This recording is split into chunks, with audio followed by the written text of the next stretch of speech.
korali iri mu zikomeye mu itorero ry'Abadivantisite b'umunsi wa karindwi ndetse no mu Rwanda muri rusange, iri mu myiteguro yo gutaramira i Huye.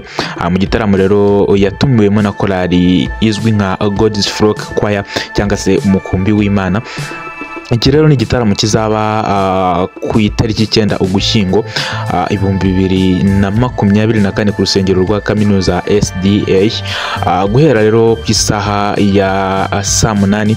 Gifite rero umutwe cyangwa se insanganyamatsiko ivuga ngo Given Grace Concept cyangwa se twagiriwe ubuntu, twahawe ubuntu. God's Flock Choir rero izaririmbana na Ambassadors of Christ nk'abatumirwa ndetse na Singers Choir isanzwe rero ikorera muri kaminuza SDA Church.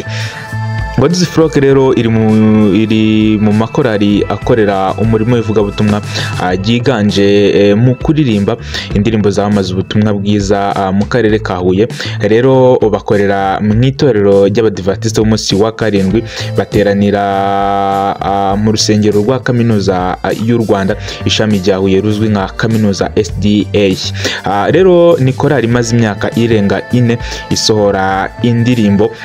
Rero ni indirimbo zamaza ubutumwa bwiza kandi inyinshi muri zo harimo nk'iyitwa ububasha bw'Imana, iyitwa barahirwa, isabato, utwigishe, iyitwa Laodikiya, iyitwa umuhanuzi w'icyatwa, iyitwa uriteguye, hamwe n'izindi zigiye ari nyinshi cyane rwose zagiye zigera ku mitima y'abantu benshi. Rero iyi korali yatumiye Ambassadors of Christ, ikaba rero ifatwa nk'iyoboye izindi.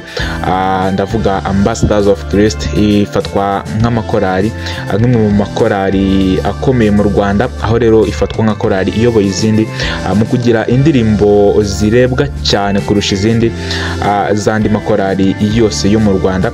Urugero rero twabaha ni nk'iyitwa Nimekupata Yesu, imaze kurebwa inshuro zirenga miliyoni 4 kuri YouTube. Yatupasa kushukuru imaze kurebwa inshuro zirenga miliyoni 14 zose. Hosiana imaze kurebwa inshuro zirenga miliyoni 11 n'izindi nyinshi zagiye zirebwa na miliyoni menshi cyane. Akarusho rero niyo ya mbere mu Rwanda yagejeje ku mubare urenga miliyoni w'abakoze subscribe, dore ko no mu bahanzi ku giti cyabo mu baririmba indirimbo zamaza ubutumwa bwiza ababashije kwesa aka gahigo ari 2 hano mu Rwanda. Bivuze ko uwa mbere ari Israel Mbonyi, hagakurikiraho uwitwa Ahmed. Ibi rero bivuze ko iki gitaramo kizaba gikubiyemo byose byanezeza umukristo, bimwegereza Imana. Kwinjiraho rero kizabera n'ubuntu, buri wese aratumiwe. Ahantu kizaba kibera rero ku bantu batazi aho iyi kaminuza SDA Church iri cyangwa se itorero ry'Abadivantisite b'umunsi wa karindwi rya kaminuza ryubatse, uvuye muri gare uramanuka ukagera kuri Credo Hotel, wayivaho ukagera kuyitwa Bartos. Utaragera kuri Bartos Hotel, inyubako ubutambutseho mbere yo kujya kuri Bartos Hotel niyo yiyo ngiyo. Rero mu gihe kuri Bartos Hotel ugera kuri kaminuza nkuru y'u Rwanda, cyangwa se uturutse uri guturuka ku muhanda uva mu Burundi, urazamuka ugere ahantu bita ku Mukoni, uve ku Mukoni uzamuke ugere kuri kaminuza y'u Rwanda ku marembo yaho. Nibwo ni campus ya Huye birumvikana. Nurangiza rero uraza kuyivaho tugera kuri gate ya Bartos Hotel, uyiveho ugera ku rusengero rwa kaminuza, urusengero rwitwa kaminuza SDA Church. Rero muzaze muri benshi, hazaba ku bwanjye ndanashidikanya ko hazaba hari abantu benshi cyane. Ikindi kandi iyo ambasada yagiye ahantu, kwinjira bikaba byagizwe ubuntu, abantu baba hari benshi. Reka ngiye nkurarikire kuzazinduka ube wicaye imbere kugira ngo ubashe kubikurikirana 5 kuri 5. Ariko rero ku bazaba batabasha kuba bahagera, iki gitaramo kizaba kiri guca live kuri YouTube channel ya korali God's Flock. Kwigeraho rero no kwandika God's Flock Choir kaminuza, hanyuma rero ugahita uyibona, ukanda subscribe kugira ngo ukomeze ubashyigikire. Ni inkunga ikomeye cyane uba ubateye.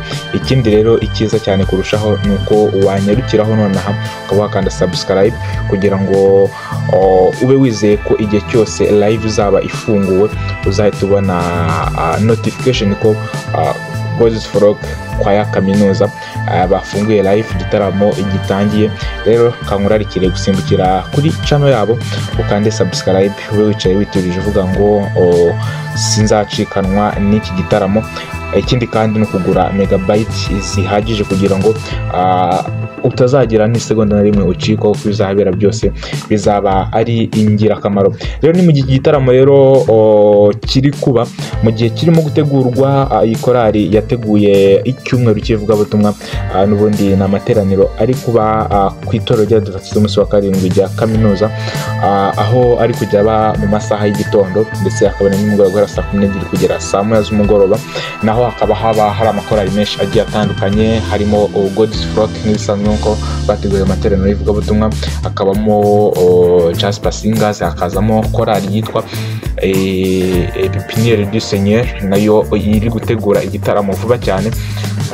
Nyuma y'iki gitaramo cya God's Flock kuri kaminuza hakazahita hakurikiraho iki cya Pipiniere du Seigneur, aho bazaba bamurika indirimbo zabo zaba mu buryo bwa audio ndetse na DVD. Kankurarikire rero kuzaba iyi ni Muri TV rero ibagezaho amakuru acukumbuye 5 kuri 5. Kada subscribe tubane mu biganiro byacu by'ubutaha. Ngiye mwumvaga n'ibiti muranga bisanzwe, ndabakunda cyane. Amakuru acagaruka. Ciao ciao.